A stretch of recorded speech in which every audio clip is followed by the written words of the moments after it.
నలుగురు ఆడవాళ్లు నీళ్లు తీసుకెళ్లడానికి ఒక పంపు దగ్గరికి వెళ్లారు. అక్కడ ఒక సన్యాసి రాయి మీద తలవాల్చుకుని నిద్రపోతున్నాడు. దాన్ని చూసి మొదటి మహిళ, ఆహా, ఇతను సన్యాసి అయినా తల కింద తిండి పెట్టుకుని అలవాటు పోలేదు, అందుకే ఈ రాయితో సరిపెట్టుకున్నాడు అని అంది. సన్యాసి ఆ మాటలు విని వెంటనే ఆ రాయిని పడేశాడు.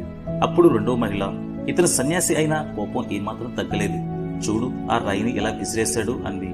ఆ సన్యాసికి ఏం అర్థం కాక ఆలోచిస్తూ కూర్చున్నాడు. అప్పుడు మూడవ మహిళ, స్వామి, ఇది నీటి పంపు.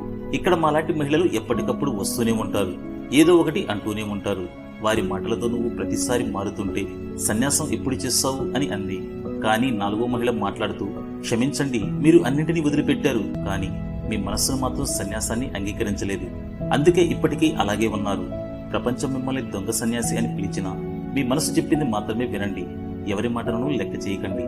ఈ ప్రపంచం మీ గురించి ఏమనుకున్న దాన్ని పట్టించుకోకండి, ఎప్పుడు భగవంతుడిని ప్రార్థించండి అని చెప్పింది.